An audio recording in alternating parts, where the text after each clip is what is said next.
Hola, ¿qué tal? En esta ocasión vamos a empezar con el tema de intersecciones semaforizadas. Todos hemos visto semáforos, probablemente durante toda nuestra vida, estamos muy familiarizados con ellos, pero desde un punto un poco más teórico a veces no nos hemos preguntado exactamente qué son, ¿no? Finalmente, bueno, son dispositivos de señalización mediante los cuales se regula la circulación de vehículos, motorizados, bicicletas y peatones en las vialidades, ¿no? Asignando, principalmente en intersecciones, vaya, asignando el derecho de paso o prelación de vehículos y peatones secuencialmente, por las indicaciones de las luces que ya conocemos, ¿no? De color rojo, amarillo y verde, las cuales son operadas por una unidad electrónica de control. Bueno, entonces esta es como una definición muy técnica tal vez, pero básicamente lo que hacen y la diferencia principal que podemos ver con las intersecciones no semaforizadas es que organizan. Normalmente se encuentran intersecciones que tienen un cierto nivel de complejidad, ¿no? Donde hay bastantes conflictos potenciales y donde el tráfico no se puede autoorganizar, y en lugar de que exista tal vez un flujo con prioridad y otros que deben ceder el paso, la prioridad se va alternando, ¿no? Entonces a lo largo de un ciclo tenemos distintas fases.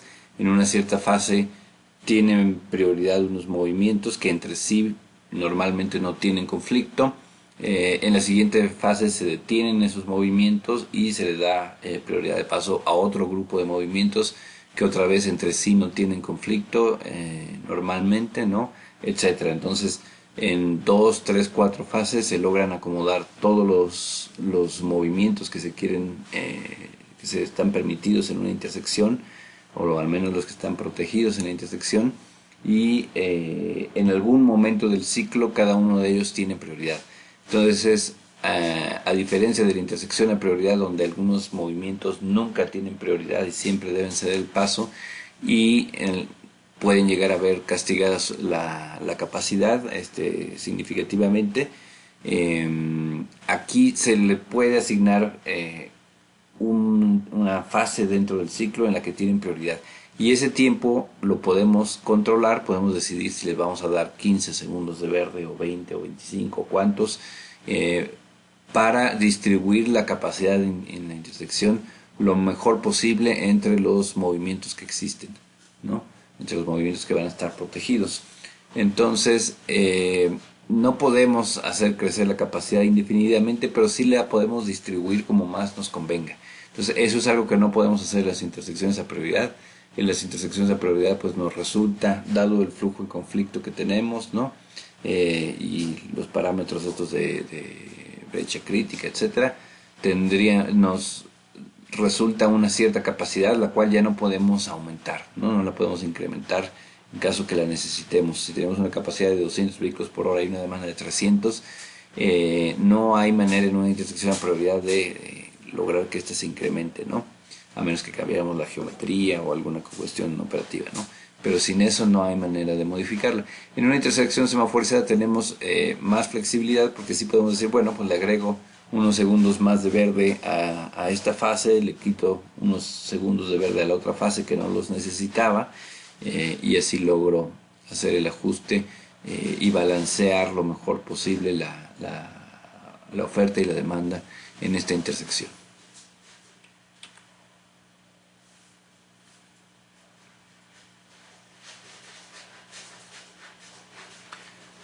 Ok, entonces, ¿de dónde vienen los semáforos? Bueno, los primeros fueron simplemente extensiones físicas o mecánicas de los brazos de los agentes de tránsito, ¿no? En varios lados hemos visto, pues ya sea policías o gente contratada para ayudar a controlar el tráfico, que tienen, por ejemplo, una paleta verde y una roja, y así le tratan de indicar a la gente en qué momento puede pasar, en qué momento debe detenerse.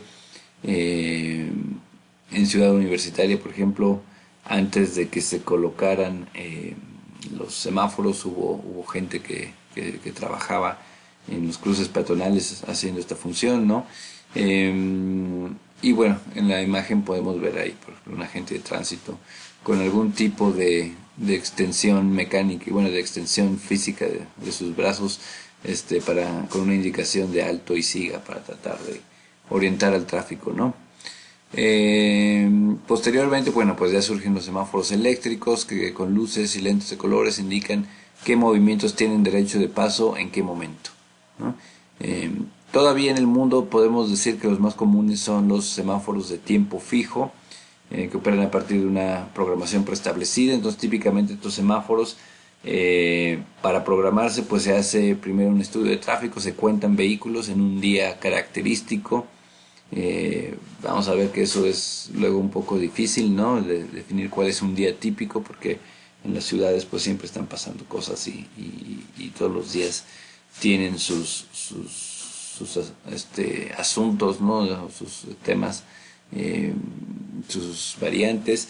Un día hay un accidente, un día hay obras, otro día hay un evento en algún lado, entonces la demanda siempre está cambiando un poco, ¿no?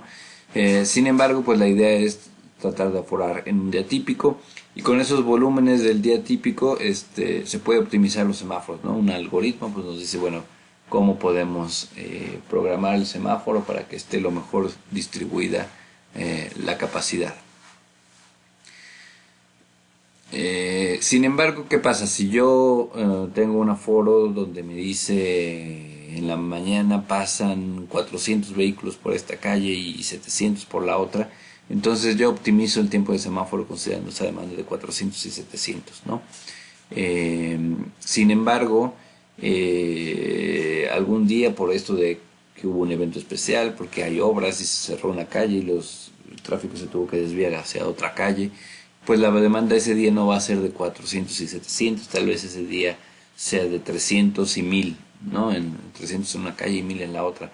Y entonces yo voy a operar mi semáforo optimizado para una demanda de 400 y 700, pero la demanda real ese día es de 300 contra 1000, entonces realmente mi semáforo no estaba optimizado, ¿no?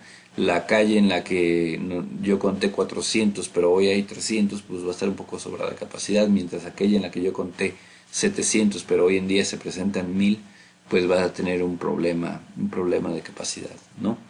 Entonces, pues para ello cada vez más es más común tener semáforos actuados, adaptativos, que con base en información que obtienen a partir de conteos automáticos que realizan, pueden estar optimizando el tiempo del semáforo en tiempo real, ¿no? Entonces, si un día la demanda cambia por la razón que sea y en un lado hay más y en otro lado hay menos, solito el semáforo se va a estar dando cuenta el controlador del semáforo se va a estar dando cuenta de eso gracias a los contadores que tiene, y va a ajustar los tiempos del semáforo para ello, ¿no?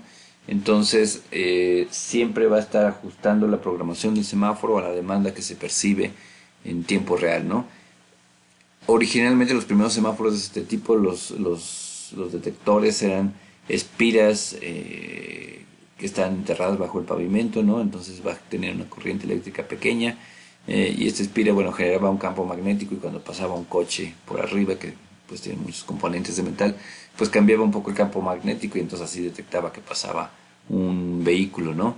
Una de las desventajas de estas espiras bajo el pavimento es que cuando se repavimentan las calles, pues muchas veces se iban las espiras y luego nadie las vuelve a colocar, ¿no?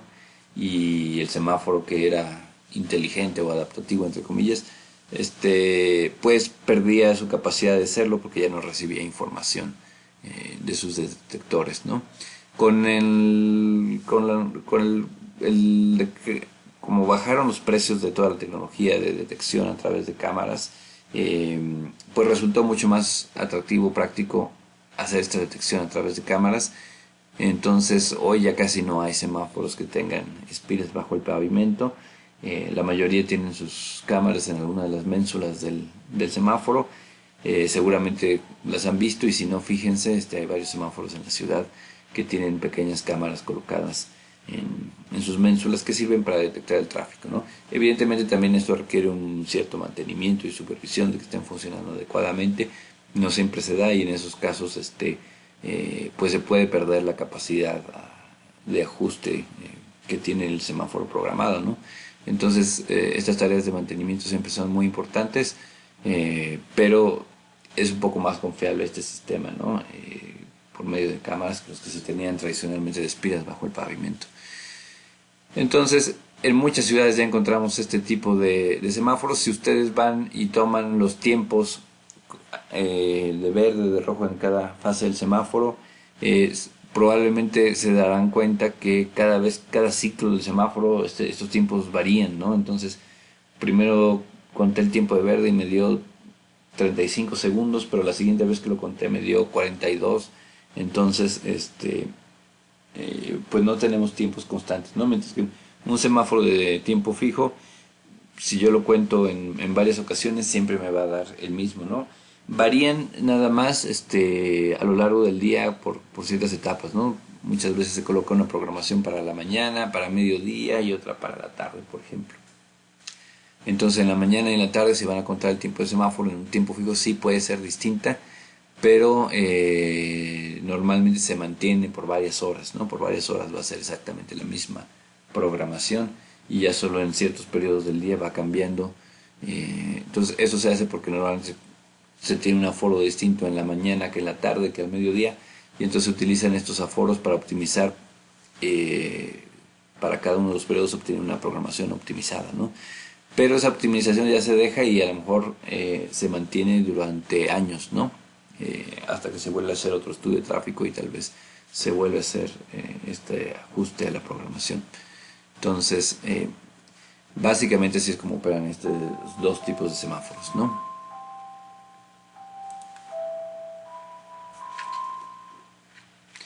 Ok, algunos, normalmente pues todos conocemos el típico semáforo, donde arriba está la luz roja, en medio la amarilla y abajo la luz verde, ¿no? Y nos indican cuándo podemos pasar, cuándo debemos, empezar a frenar, o tener cuidado porque se va a terminar el verde y cuando debemos detenernos, ¿no? Hay algunas configuraciones alternativas, aquí vemos algunas como la del reloj de arena. Es muy útil, se ha visto que incrementa la seguridad, que los usuarios sepan cuánto tiempo les queda, ¿no? Especialmente el tema de los peatones, lo hemos visto aquí en Ciudad de México, donde muchas veces, la primera vez que que se introdujeron estos semáforos peatonales con un reloj, fue para la línea 1 de Metrobús, luego se pusieron en las demás líneas de Metrobús y en algunos otros puntos, donde el usuario sabe cuánto tiempo le queda para cruzar, y esto es muy útil porque aunque normalmente debe diseñarse con una velocidad del peatón que en promedio se puede pensar que es de 1 metro por segundo, ¿no? Entonces sabemos que si un peatón requiere cruzar una avenida, por ejemplo, de 3 carriles y cada carril es de 3 metros, pues necesita al menos 9 segundos para poder cruzar esta calle, ¿no? Eh, Sin embargo, la verdad es que estas velocidades varían mucho, entonces no todos los peatones están en las mismas condiciones, entonces decirle a un peatón cuándo todavía puede cruzar la calle y cuándo ya no es un poco difícil.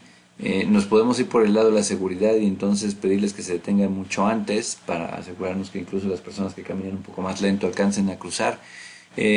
Pero eso tiene luego el problema de que las personas que pueden caminar más rápido, cuando ven el semáforo peatonal en rojo, creen que todavía les van a tener suficiente tiempo para cruzar, y no queremos tampoco tener peatones pensando que pueden cruzar en rojo y tal vez tomando una mala decisión, ¿no?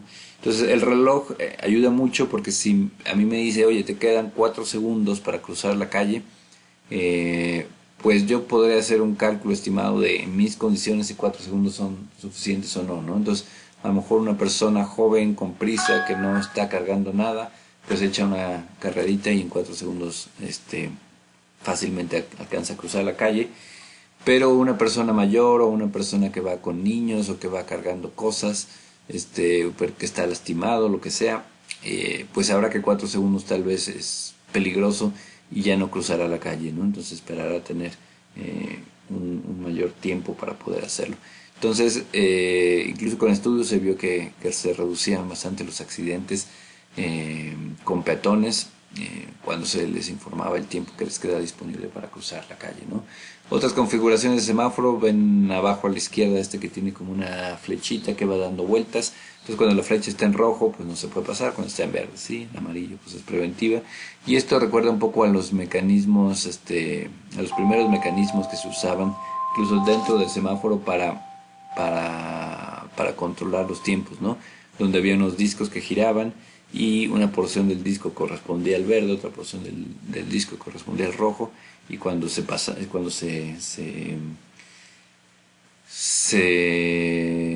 pasaba de una sección a otra, ¿no? Se ponía una pequeña como indicador físico que cuando llegaba a esa parte del disco, pues cambiaba la luz del semáforo, ¿no? Entonces recuerda un poco ese concepto original.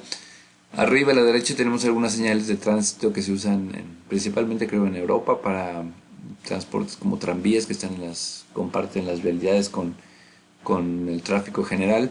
Entonces se le pone una serie de semáforos con una nomenclatura, digamos, distinta, para que no se confundan con los semáforos del tráfico general, ¿no? Entonces la primera señal que vemos, que es como una línea vertical, equivale al verde para el movimiento de frente. Las siguientes dos son verde, equivale a un verde para el giro izquierdo, la otra un verde para el giro derecho. La cuarta, que es como un triángulo, es un verde para todos los movimientos, ¿no? Para todos los giros posibles desde esa aproximación. La quinta, que es como un círculo al centro, pues es preventiva, y la línea horizontal significa alto, ¿no? Entonces son configuraciones especiales para otro tipo de transporte, y así no se confunden estas señales con las del tráfico, ¿no? Puede tener un siga el tranvía mientras tiene alto el tráfico general, y no hay confusiones, ¿no? De que tengamos una luz verde y una roja y no sepamos cuál es la nuestra, ¿no? Cuál debemos obedecer. Abajo a la derecha también se ve un intento que se hizo como una señal bastante, bastante clara, por decirlo de alguna manera, sobre el alto que debían tener los vehículos antes del cruce peatonal, ¿no? Entonces indicaba, bueno, deben detenerse, hay peatones cruzando, entonces no debes invadir el paso peatonal, ¿no? Entonces es una forma como, pues un poco más dramatizada de detener al vehículo, pues fue más que nada una forma de prueba para ver cuál es la reacción de los vehículos ante este tipo de dispositivos, que no me queda muy claro cómo es que funcionaba, ¿no? Que lograban proyectar esta luz ahí. Pero evidentemente pues se respetó mucho más el paso peatonal cuando se implementó este tipo de señales, ¿no? Así que es interesante evaluarlo.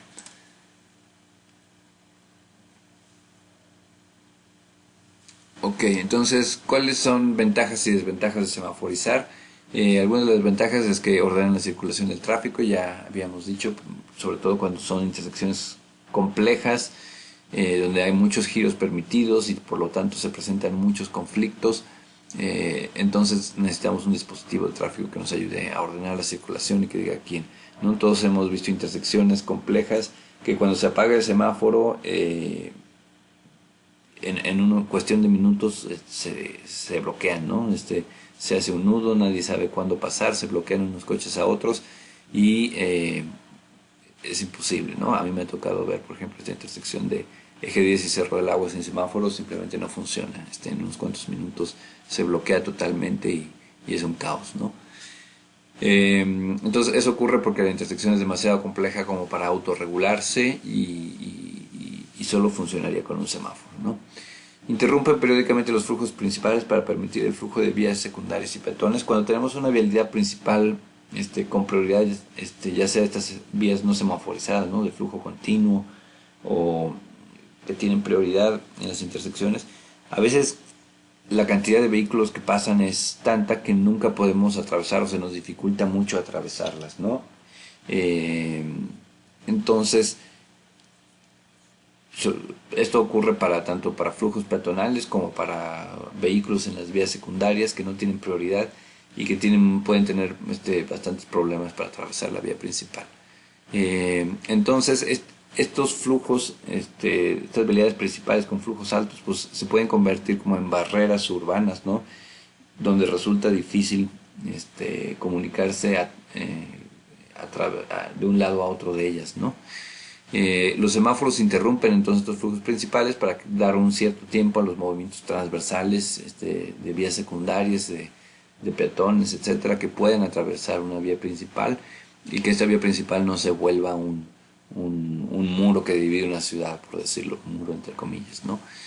Pero todos hemos visto este tipo de vialidades, sobre todo estas grandes vías de acceso controlado, como puede ser periférico, circuito interior, o algunas otras que tenemos en la ciudad, donde de repente dos colonias que están tal vez a tiro de piedra, pues no se comunican entre sí porque tienen esta gran barrera en medio y resulta difícil pasar de un lado al otro, ¿no? Ok, entonces otro beneficio es la reducción de accidentes entre movimientos en conflicto, ¿no? Entonces al organizar el tráfico pues se debería tener un menor número de accidentes. Cuando se semaforiza pensando en el peatón y se le dan sus tiempos y su protección adecuada, pues una semaforización puede brindar seguridad peatonal. Cuando se ignora al peatón, evidentemente no, ¿no? Entonces, si no hay señales peatonales y no está claro en qué momento el peatón puede cruzar, en algunos casos el peatón nunca puede cruzar con seguridad, siempre viene alguien, ¿no? Entonces no se pensó en el peatón. Resulta, pues esto no es verdad, evidentemente, ¿verdad? Pero cuando se programa un semáforo pensando en el peatón, incluso si hay que hacerlo, pues se reduce la capacidad vehicular, pero se garantiza la seguridad del peatón, pues esto ayuda mucho a la seguridad peatonal y a reducir accidentes graves, ¿no? Porque siempre cuando hay un incidente entre un peatón y un vehículo motorizado, pues suele ser accidentes graves o letales, ¿no? Otro tema pues es sincronizar para mantener flujos continuos a velocidades controladas, ¿no? En los ejes viales es muy claro cómo se programan a veces estas olas verdes, ¿no? Normalmente lo que vemos es que se pone el verde en una intersección y unos segundos después se pone en la siguiente y otros segundos después en la siguiente y así se crean esta especie de olas verdes, ¿no? Esto nos permite, además de reducir las demoras vehiculares, también controlar la velocidad, porque si nosotros diseñamos, por ejemplo, para una velocidad de 50 kilómetros por hora, que es relativamente segura, por lo menos, pero a veces también no siempre es fácil garantizar que los usuarios la vayan a cumplir, ¿no? Tú puedes poner la señal de 50 kilómetros por hora, pero en algunos casos pues, la gente simplemente la puede ignorar. Con la programación de los semáforos puedes hacer que de una forma natural se cumpla, ¿no? 50 kilómetros por hora son entre 3.6 son casi 14 metros por segundo, ¿no? Entonces, ¿qué pasa si dos intersecciones están separadas 70 metros, por ejemplo? Pues a una velocidad de 14 metros por segundo, yo me tardaría 5 segundos en recorrer esos 70 metros, ¿no? Entonces, lo que yo puedo hacer es que el verde de la siguiente intersección aparezca 5 segundos después o 5 segundos desfasado respecto al verde de la intersección anterior. Entonces, ¿qué pasa si yo voy a más de 50 kilómetros por hora? Arranco en el verde de esta intersección, voy a acelero hasta 70, 80 kilómetros por hora. El siguiente semáforo, cuando yo llegue, no se va a haber puesto en verde todavía, va a seguir en rojo. Entonces voy a tener que frenar y luego voy a tener que volver a acelerar, ¿no? Entonces, no me conviene ir a esta velocidad más alta porque voy a estar continuamente teniendo que frenar, acelerar y frenar, acelerar y frenar y irme deteniendo en todas las intersecciones, mientras que una persona que respete el límite de velocidad se puede ir con la ola verde sin tener que frenar, ¿no? Cuando va llegando a la siguiente intersección se pone verde, va llegando a la siguiente se pone verde, entonces de lejos las ven rojo y ya cuando se está acercando se le pone en verde, entonces no tiene nunca que frenar y puede irse a esta velocidad de manera muy práctica, ¿no? Entonces con estos desfases podemos ir controlando esta velocidad. Esto evidentemente puede hacerse en ejes viales que son de un solo sentido o en vías doble que son de doble sentido, puede hacerse solo en una dirección, ¿verdad? Porque si coordinamos en un sentido, pues en el otro no nos va a quedar coordinado. Pero bueno, cuando las vías tienen sobre todo en las afueras de la ciudad donde el flujo suele ser pendular, ¿no? En la mañana va mucha gente hacia el centro y en la tarde van y vienen de regreso, podemos coordinar el sentido en el que hay mayor demanda en ese periodo del día, ¿no? Entonces en la mañana coordinaríamos hacia el centro, en la tarde hacia la periferia, por ejemplo. En el centro de la ciudad a veces esto no es tan claro, no es tan pendular la demanda, entonces pues no siempre se puede hacer, ¿no? Pero hay muchos casos en los que puede ayudar. Ayuda a reducir las demandas, como decíamos, porque un mayor porcentaje de los coches llegan durante el periodo de verde y entonces vamos creando como pelotones que van aprovechando estos tiempos de verde y nos ayuda a reducir demoras en las intersecciones, ¿no? Y bueno, otra ventaja es que también cuando usamos semáforos actuados o adaptativos se le puede dar prioridad a vehículos de emergencia o transporte público y ayudar a ciertos vehículos que requieren esta prioridad, ya sea por el caso de emergencias, ¿no?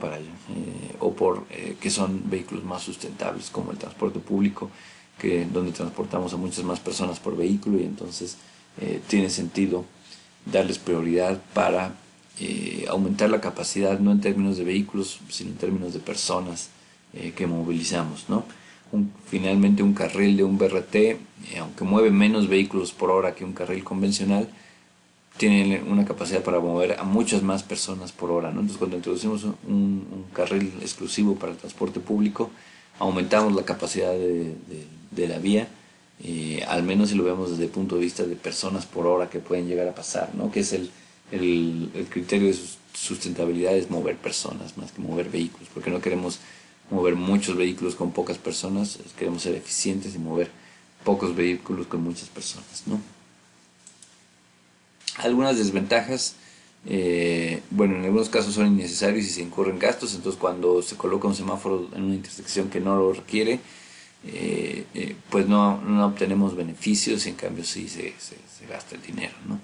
Si los volúmenes de tráfico no lo justifican, además generan demoras excesivas, ¿no? Cuando no viene nadie, porque es una intersección muy tranquila y ponemos un semáforo, pues normalmente me tengo que detener en el rojo, aun cuando no viene nadie del otro lado, ¿no?